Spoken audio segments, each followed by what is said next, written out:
un fenómeno muy peculiar. Muchos propietarios, propietarias, consorcios, etcétera, empiezan a sacar sus propiedades del mercado inmobiliario y esto hace que la forma, las condiciones, los precios para alquilar se pongan cada vez más complicados. Sí. Esto pasó como medio desapercibido, como un fenómeno natural, pero me parece interesante también remarcarlo porque da cuenta una vez más de la inequidad entre la persona que va a alquilar y la persona que está alquilando. Vos imagínate tener la espalda para sacar tu propiedad del mercado inmobiliario y que eso no te afecte nada. O sea, la sacás solamente Claro. para especular. Y no te afecta nada y vos decís, bueno, ¿cuántas propiedades tenés que sacar un par, no percibir un peso, no cobrar nada, no alquilarla, solamente para presionar? Claro. Insisto con esto, Sí. para presionar sobre el mercado inmobiliario que aumente y empezar a construir una narrativa a la cual se prendieron un montón de medios de comunicación, por supuesto, y operadores de distintos pelajes diciendo... Lo que pasa es que es la oferta y la demanda. Claro. Si el Estado retira la regulación, si se retira la ley, lo que va a pasar es que va a haber más propiedades y a partir de ahí el precio va a bajar.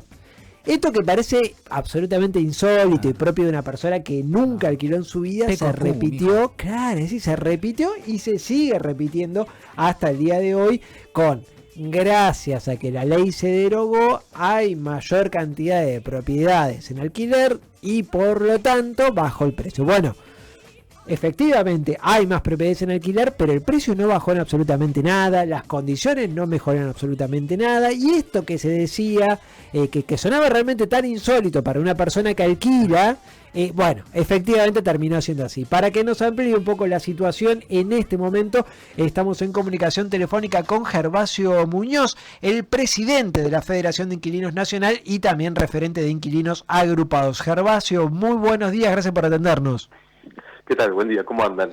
Gervasio, lo primero me parece para decir, insólita esta idea de que porque la ley de alquiler se derogara, eso iba a mejorar la vida de los inquilinos, y sin embargo todavía hay que repetirla, hay que explicarla, hay que enseñar y decir, miren, el libre mercado no existe, es una película de Walt Disney y esto simplemente no sucede. Sí, yo creo lo mismo que vos, 100%. Agregaría otro elemento también a esto que vos decís de hay que seguir explicando, ¿no? Y para mí un elemento importante también es que cuando hay regulación, como por ejemplo la ley de alquileres, el Estado no se compromete de una manera tal que los resultados de la regulación se comprendan como un beneficio. Uh-huh. Digo, para mí van de la mano esta reflexión ficticia, como vos decís, de que si se libera el mercado vamos a vivir mejor. En algún punto es una consecuencia de que cuando el Estado interviene, lo hace mal, ¿no? Entonces se votó una ley de alquileres que regulaba fuertemente para la historia de los últimos 30 años, 40 años en Argentina, ¿no? Regulaba fuertemente los alquileres y sin embargo el incumplimiento era muy alto, el mercado golpea sacando las viviendas de la oferta, ¿no? La sensación que hay entonces es que ¿para qué se regula si finalmente el mercado te impone condiciones aún más salvajes, ¿no? Y creo que ahí hay algo para aprender, ¿no? Uh-huh. Se aprende a los golpes, lamentablemente. Hoy mucha gente nos dice, yo por suerte estoy bajo la ley de alquiler, estoy pagando muy poco, cuando antes esa reflexión casi no existía, ¿no? Sí. Bueno, ni hablar los que están bajo el decreto, están en una situación dramática. Yo tengo compañeros que de mi edad, 40, más de 40 años, que se han ido a vivir con los padres, o que están, ¿no?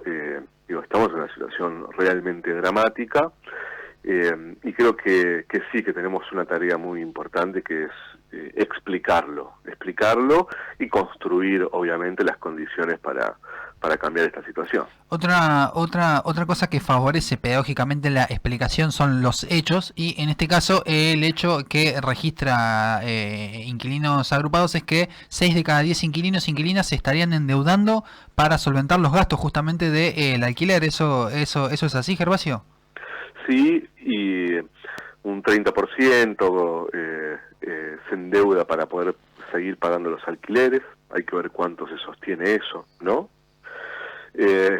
Y otro tanto se endeuda para pagar alimentos.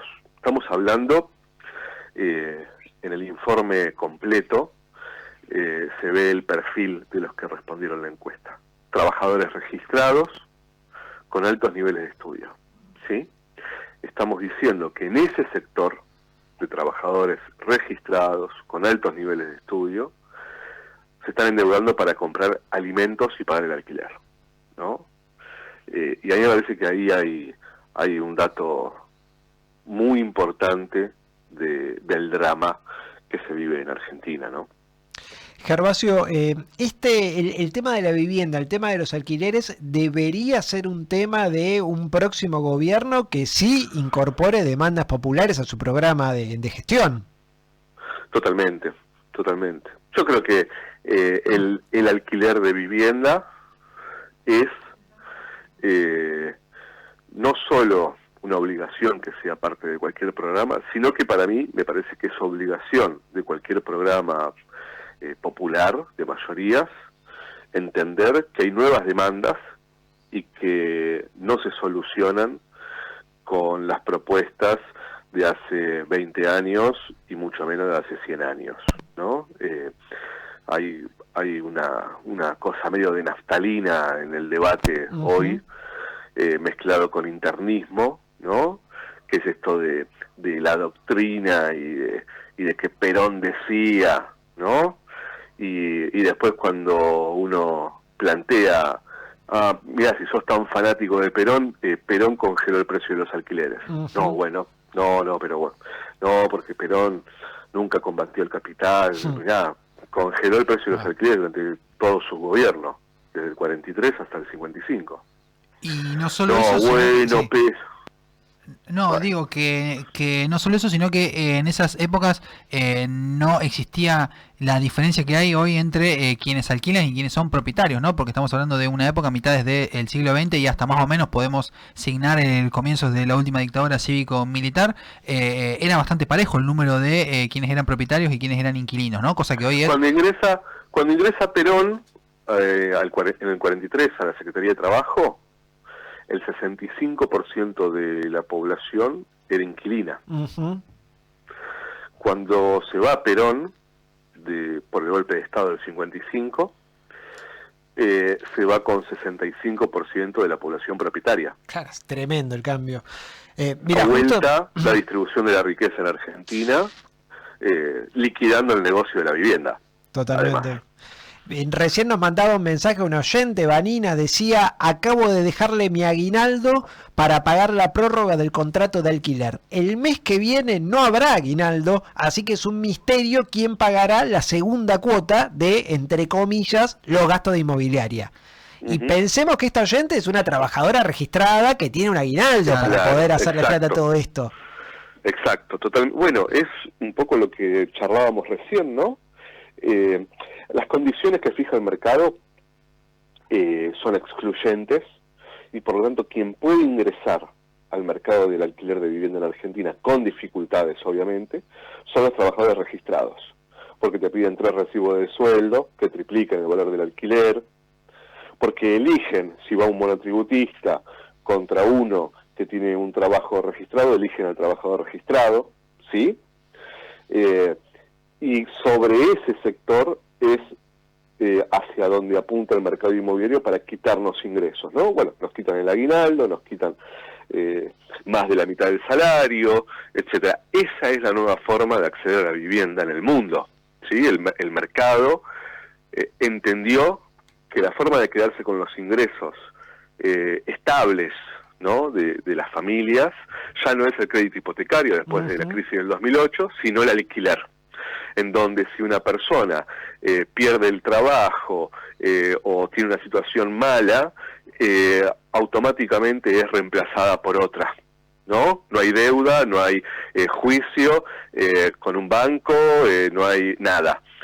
No podés pagar, te vas, viene otro que pueda pagar, ¿no? Eso ha entendido el mercado y eso es lo que todavía no entendemos o no entienden los que llevan adelante políticas públicas de vivienda, que siguen con la cosa esta del sueño de la casa propia, porque son cómplices y porque además son los que están llenos de casas, ¿no? Entonces claro, creen que todos pueden tener 20 casas como ellos. hay un problema adicional también a toda esta situación, que son los alquileres temporarios. Acá en La Plata lo empezamos a vivir cada vez más, todavía no tiene el nivel de incidencia que tienen ciudades como Capital o ciudades turísticas, pero de a poco en La Plata también empieza a ser un problema el tema de los alquileres temporarios, y en el marco de un gobierno nacional que no quiere intervenir, que no quiere generar regulaciones, que por otra parte es lo que está haciendo todo el mundo, incluso los países que que Milei pone como modelo, están haciendo esto, digo, y no estamos hablando de Venezuela, de Caracas, no, estamos hablando de las referencias del capitalismo a nivel mundial. Berlín. Totalmente. Yo igual voy a polemizar. Sí, si querés. Sí. Al algoritmo le gusta. ¿Cómo? Al algoritmo le gusta. No, me parece que es así, por supuesto que nada podemos esperar del gobierno nacional en materia de regulación por parte del Estado, ¿no? Eso es una obviedad. El problema es que tampoco podemos esperar nada de el otro sector político de la Argentina. En la ciudad de La Plata está gobernada por ALAC. Y bajo ningún punto de vista ALAC va a regular el precio del alquiler o del alquiler turístico, o va a controlar el funcionamiento de las inmobiliarias, o va a elaborar estadísticas sobre los inquilinos. Lamentablemente, pero tenemos que empezar a discutirlo, porque por no discutir durante mucho tiempo estamos en esta situación, ¿sí? Nosotros presentamos un proyecto de ley en la provincia de Buenos Aires para que la comisión inmobiliaria la paguen los dueños, que es lo que comentaba la oyente, ¿no? Que tuvo que dejarle el aguinaldo a la inmobiliaria para los gastos. Exacto. ¿Sí? Presentamos un proyecto de ley para que esos gastos no lo paguen los inquilinos, sino los propietarios, como logramos en la ciudad de Buenos Aires en el 2017. ¿Sí? La presión de las inmobiliarias sobre los senadores hizo que ese proyecto nunca se trate. Claro, me parecía raro, me estoy enterando por vos ahora, Gervasio, de este proyecto. Ni siquiera llegamos a enterarnos, la verdad. Claro, ahora no entiendo por qué. Proyecto del senador Paco Durañona, ex senador, proyecto del senador, que un día me llamó y me dijo que estaba sorprendido de la presión del mercado para que no se trate ese proyecto. Bueno, una fotografía realmente muy clara de lo desigual que es esta pelea, donde de un lado estamos las personas que solamente queremos alquilar un lugar digno para vivir, acorde a nuestros ingresos, a nuestras necesidades, y del otro, bueno, toda la potencia que tiene el establishment constructor, tanto en la ciudad de La Plata como a nivel provincial, nacional. A nivel nacional. Sin duda alguna. Sí, es uno de los grandes poderes, inclusive me parece que sirve para tomar conciencia, en línea con lo que vos estás planteando, que el Fondo Monetario durante el gobierno de Alberto y cuando ya Massa era ministro de Economía, pidió que se terminase con la ley de alquileres. Y hoy, en el reporte del Fondo Monetario, saludan la medida de Milei de haber terminado con la ley de alquileres. Totalmente, que fue uno de los caballitos de batalla, recordemos, de la campaña de Javier Milei. Sí. Que sin duda fue... De Javier Milei, de Patricia Bullrich y de Massa. Claro, es verdad. Los tres tal cual. estaban de acuerdo en que había que terminar con la regulación del precio de los alquileres. Totalmente. Inclusive Ferraresi, cuando era ministro de Hábitat, decía que no, que era imposible hacer algo así, que se encargue cada provincia. Cerruti era vocera de Alberto y decía que el problema del alquiler era un problema solo de la ciudad de Buenos Aires. Bueno, ahí tenemos un debate para dar. Por supuesto que yo me inscribo dentro del campo nacional, popular, de las ideas que abarcan a nuestro sector, pero es un debate que tenemos que dar porque si no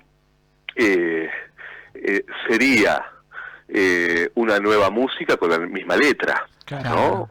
Bueno, el resultado puede ser fatal, ¿no? Y hay que recordar en este sentido de que estamos hablando de un derecho humano, ¿no? Porque Claro. quizás un poco en el debate se pierde que la vivienda digna es un derecho humano básico, Totalmente, ¿no? totalmente, y creo que ahí, cuando se habla en términos nada más que de renta, de oferta y demanda, en términos exclusivamente económicos, tenemos una batalla perdida, que es esta que vos planteás, ¿no? Desde el momento en que el debate sobre el acceso a la vivienda es un debate exclusivamente de renta, bueno, tenemos la mitad de la pelea perdida, ¿no? Cuando se desvía el eje. Bueno, el fin de semana murieron 3 personas de frío en la calle, en la ciudad de Buenos Aires. Y estamos ¿no? hablando de la ciudad más rica del país. Exactamente, mientras que en el Congreso se debate una ley por los derechos de los perros. Ujú. Bueno, ahí tenemos un quilombo importante en cuanto a cuáles son los valores hoy en la Argentina y en el mundo, ¿no? Porque sucede en todo el mundo. Gervasio, te agradecemos muchísimo el tiempo para Radio Estación Sur, las reflexiones de un tema que es amplísimo y que es urgente, que es muy necesario y que bueno, por eso no queríamos dejar de conversar un rato con vos. Les agradezco mucho la charla. Te mandamos un abrazo, ¿eh? Ahí Abrazo grande para ustedes. pasaba Gervasio Muñoz, presidente de la Federación Nacional de Inquilinos, referente de inquilinos agrupados, tantas veces señalado en redes sociales como una especie de anticristo, ¿no? La razón por la cual vos no podés alquilar es por Gervasio Muñoz. Es culpa de Gervasio Muñoz. Sí, Claro, sí. exactamente. Y eso que no hablamos del tema sin niños ni mascotas, ¿eh? Uf, Que eso también es para uf. charlar 20 minutos más todavía. Pero es tremendo cómo se puso a alquilar, no digo comprar, alquilar.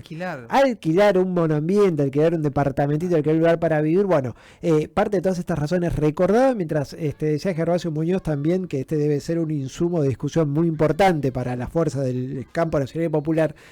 Cuando estaba la ley de alquileres, no había, por ejemplo, cuando estaba vigente, digo, Sí. no había, por ejemplo, un organismo, un ente, un algo que la haga cumplir. No había una autoridad que le hiciera cumplir y progresivamente, y cada vez más, no sé si se acuerdan, pero empezaban a darse cada vez más casos en lugares donde te decía o inmobiliaria o el propietario y la propietaria, che, yo no la cumplo la ley. Si a vos no te gusta que Claro. yo no le dé bola a la ley, andá a alquilar a otro lado.